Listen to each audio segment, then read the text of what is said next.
everyone. So today basically is a day 2 of KBT series, right? ये KBT series क्या है, कौन बनेगा टॉपर सीरीज?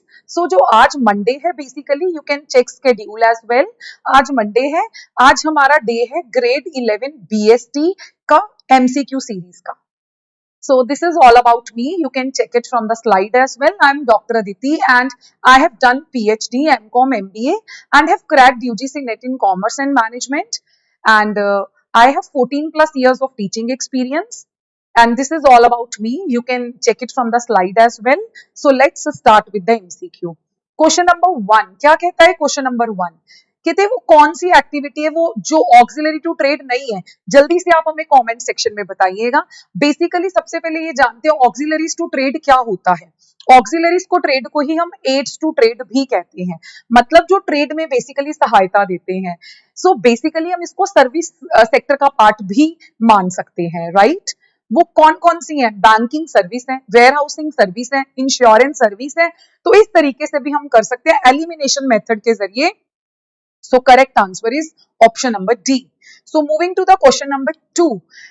कहते हैं industries like sugar mill और oil refinery are put under which category? देखो इंडस्ट्रीज 3 तरीके की होती है. प्राइमरी जो एग्रीकल्चर से रिलेटेड है या फार्मिंग से रिलेटेड है.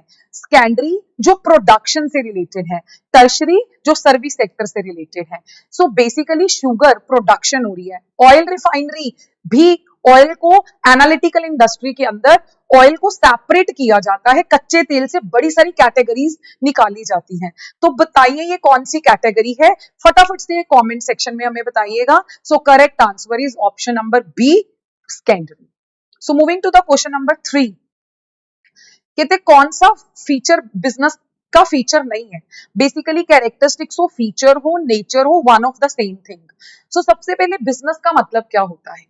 कहते बिजनेस का मतलब होता है बीइंग बिजी, जहां पे हम क्या रहते हैं? बिजी रहते हैं. प्लस बिजनेस में हम क्या करते हैं? प्रोडक्शन करते हैं, राइट?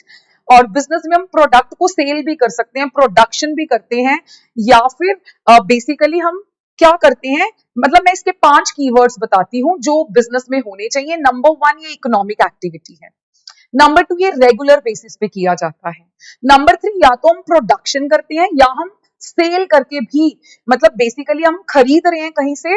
मान लीजिए मैं होलसेलर हूं, मैंने प्रोड्यूसर से खरीदा और मैंने रिटेलर को बेचा, रिटेलर आगे कस्टमर को बेच रहा है. तो अगर हम प्रोडक्शन नहीं भी कर रहे हैं, अगर हम सेल कर रहे हैं तो भी हम बिजनेस कर रहे हैं, राइट? और बिजनेस में रिस्क बहुत बहुत बहुत होता है. कोई बिजनेस ऐसा नहीं है जो रिस्क फ्री हो. सो 3 ऑप्शंस हमारी बन रही है इस आंसर की. तो कौन सी ऑप्शन नहीं है? वेजेस और सैलरीज. ये किससे रिलेट करता है? ये एम्प्लॉयमेंट से रिलेट करता है. So correct answer is option number C. So correct answer is option number C, right? So moving to the next question. कहते which of the following is not a business activity? जैसे अभी अभी हमने पढ़ा कि अगर हम गुड्स को प्रोड्यूस करते हैं ये भी बिजनेस है, गुड्स को एक्सचेंज करते हैं ये भी बिजनेस है, ट्रांसपोर्टेशन आपका ही खुद का ही ट्रांसपोर्टेशन का बिजनेस है ये भी हो सकता है. लेकिन अगर आप किसी फैक्ट्री में काम कर रहे हैं and in return you are getting wages and remuneration, तो ये एम्प्लॉयमेंट से रिलेट करता है. So this is not a feature of business, right? इस तरीके से हम एलिमिनेशन मेथड से भी क्वेश्चंस कर सकते हैं. So let's show your dedication. फटाफट से आंसर्स बताते जाइए कमेंट सेक्शन में. कहते which of the following is not an economic activity? Basically economic activity क्या होती है? जो पैसे से रिलेटेड होती है. किससे रिलेटेड है? पैसे से रिलेटेड है. तो हम क्यों करते हैं? पैसा कमाने के लिए करते हैं. सो इसमें से कौन सी इकोनॉमिक एक्टिविटी नहीं है? प्रोडक्शन बिल्कुल इकोनॉमिक एक्टिविटी है. जितने भी प्रोड्यूसर्स हैं वो प्रॉफिट अर्न करने के लिए, लाइवलीहुड अर्न करने के लिए ही करते हैं. Trading in goods again economic activity है. जितने भी प्रोफेशनल्स हैं वो भी इकोनॉमिक एक्टिविटी है. बेसिकली मैं यहाँ पे आपके थोड़े से कॉन्सेप्ट भी क्लियर करती हुई चलती हूँ. बिजनेस, प्रोफेशन एंड एम्प्लॉयमेंट तीनों ही इकोनॉमिक एक्टिविटीज हैं. Social service non economic activity है. सो इस तरीके से हम आंसर निकाल सकते हैं. So correct answer is option number D. Moving to the next. कहते वो ऑक्यूपेशन बताइए जहां पर हम दूसरों के लिए काम करते हैं और इन रिटर्न हमें वेजेस मिलती हैं. सो अभी भी मैंने बताया था आपको पीछे 2-3 क्वेश्चन पीछे कि जहां पे हम दूसरों के लिए काम करते हैं और बदले में हमें रेम्यूनरेशन मिलता है, वेजेस मिलता है, वो एम्प्लॉयमेंट होता है. So correct answer is employment. Moving to the next question. Support services to industrial business activities are clubbed under. सबसे पहले जो ये सपोर्ट सर्विसेज हैं, ये टर्शरी सेक्टर का पार्ट है. कौन से सेक्टर का पार्ट है? टर्शरी सेक्टर का पार्ट है, सर्विस सेक्टर का पार्ट है. सो आंसर क्या आ गया इसका? Tertiary industries. So correct answer is option number D. So next question. Which of the following is not a cause of business risk? कहते इसमें से कौन सा बिजनेस रिस्क का कारण नहीं है? देखो, बिजनेस रिस्क के बहुत सारे कॉजेज हम पढ़ते हैं, राइट? तो अगर आपकी मशीनरी खराब हो जाए, ये भी रिस्क है. दंगे फसाद हो जाए, ये भी रिस्क है. गवर्नमेंट की पॉलिसी चेंज हो जाए, ये भी रिस्क है. लेकिन अगर आपकी कंपनी में मैनेजमेंट एफिशिएंट है तो ये बिजनेस का रिस्क नहीं है. So correct answer is option number B. ये क्वेश्चन रिलेट करता है कॉजेज ऑफ बिजनेस रिस्क. किताब में एज इट इज टॉपिक है, जहां पे हम पढ़ते हैं economic causes, natural causes, political causes, etcetera, right? So correct answer is option number B. Ninth question, why should a business earn profit? So देखो, हम लोग पढ़ते हैं बिजनेस के लिए प्रॉफिट बहुत ज्यादा जरूरी है, सर्वाइवल के लिए, ग्रोथ के लिए, इन सारी चीजों के लिए प्रॉफिट तो चाहिए ही चाहिए है, राइट? अगर प्रॉफिट नहीं होगा तो हमें धंधा बंद करना पड़ेगा. सो कहते प्रॉफिट क्यों चाहिए? अपने इन्वेस्टर्स को रिटर्न देना है, फ्यूचर ग्रोथ के लिए. इससे बिजनेस की रेप्यूटेशन भी बहुत बिल्डअप होगी, गुडविल बढ़ेगी. बिल्कुल सारे ऑप्शन ही करेक्ट हैं. देखो, इन्वेस्टर्स जिन्होंने आपकी कंपनी में पैसा लगाया है उनको रिटर्न भी चाहिए. अगर प्रॉफिट होगा तभी हम बिजनेस की एक्सपेंशन के बारे में सोच सकेंगे, डाइवर्सिफिकेशन के बारे में सोच सकेंगे, कंपनी की गुडविल भी एस्टेब्लिश होगी. So correct answer is all of above.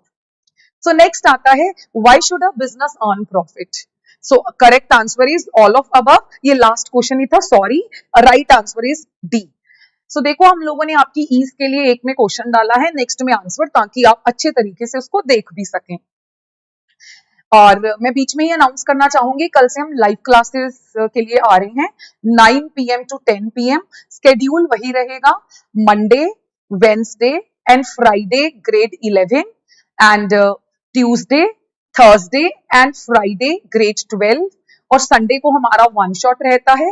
Hope so आप लाइव क्लासेस एंजॉय करेंगे और हमें कमेंट सेक्शन में बताएंगे भी. We are very open for feedbacks, और अगर आपको लगे कोई चेंजेस चाहिए तो आप हमें वो भी बताइएगा. Really thank you. So moving to the next question, which of the following is not a true statement? कहते स्कोप ऑफ कॉमर्स. कॉमर्स में क्या आता है? Basically trade and auxiliaries to trade. और अगर हम ब्रॉडर स्कोप पे जाते हैं, वो होता है बिजनेस एक्टिविटीज. ठीक है, बिजनेस एक्टिविटीज में दो चीजें आती हैं. क्या क्या आता है बताओ? Industry and commerce. कॉमर्स कहते हैं नैरो है बिजनेस से, बिल्कुल नैरो है. सो ये तो करेक्ट है. हमें कौन सी निकालनी है जो ट्रू नहीं है? ठीक है, नेक्स्ट कहते हैं कॉमर्स में क्या आता है? Trade and auxiliaries to trade. बिल्कुल करेक्ट बात है, मैंने अभी आपको 2 मिनट पहले ही बताया. बताओ, मैंने अभी आपको फर्स्ट क्वेश्चन में बताया था ऑक्सिलरीज टू ट्रेड क्या होता है? Aids to trade, right? Foreign trade क्या होता है पुत्र? फॉरेन ट्रेड का मतलब है जब हम दूसरे देशों के साथ व्यापार करते हैं. बट यहाँ पे क्या लिखा है? Purchase and sale by the traders of the same country. So ये तो फॉल्स है. सो करेक्ट आंसर क्या हो गया? सी. वैसे हमने डी ऑप्शन पढ़ा भी नहीं, देखो, तो इस तरीके से भी हम क्वेश्चंस कर सकते हैं. So next, the possibility of inadequate profits or even losses due to uncertainties are known as. देखो, पॉसिबिलिटी है बिजनेस में कि जितने प्रॉफिट आप चाहते थे वो ना हो या लॉसेस हो जाएं. ये किससे रिलेट करता है? ये बिजनेस रिस्क से रिलेट करता है. So correct answer is business risk. Hope so ये आपको क्लियर होगा. सो नेक्स्ट अगर हम बात करते हैं, which one of the following may not be a factor behind starting a business? तो इसमें से अपने को पहले चेक करना है कौन कौन से फैक्टर्स हैं, जो बच जाएगा that will be the answer.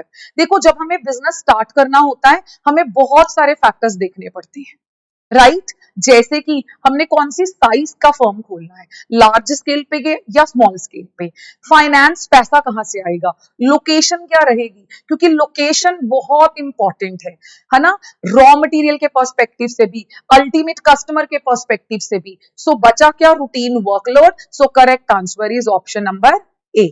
Hope so आपको क्लियर हो रहा है, आप इंजॉय कर रहे हैं. Next, name the two broad categories of business activities. मैंने आपको बताया था बिजनेस में क्या क्या आता है, commerce and industry. So correct answer is option number C. So next move करते हैं, कॉमर्स इंक्लूड्स एक्टिविटीज। देखो मैंने अभी आपको पूरी क्लासिफिकेशन बताई थी, दोबारा बता देती हूँ। बिजनेस एक्टिविटीज में दो चीजें आती हैं, इंडस्ट्री एंड कॉमर्स। और इंडस्ट्री तीन तरीके की होती है, primary, secondary and tertiary. Commerce में भी दो चीजें आती हैं, trade and auxiliaries to trade. So basically correct answer is auxiliaries to trade. चलिए आगे, earning of profit is considered to be the subsidiary objective of the business. बताइए क्या ये मतलब कम इंपॉर्टेंट ऑब्जेक्टिव है? नहीं, अर्निंग प्रॉफिट तो बहुत इंपॉर्टेंट ऑब्जेक्टिव है। बस यहाँ पे ये बात ध्यान रखनी है, प्रॉफिट कमाना एकमात्र ऑब्जेक्टिव नहीं होना चाहिए, it should not be the sole objective. So correct answer is false. Hope so आपने एंजॉय किया होगा। आज हमने 15 क्वेश्चंस करे, रेस्ट चैप्टर 1 के क्वेश्चंस हम नेक्स्ट स्केड्यूल वाले डे करेंगे। Really thank you. ठीक है जी, मिलते हैं कल फिर ग्रेड 12 के लिए।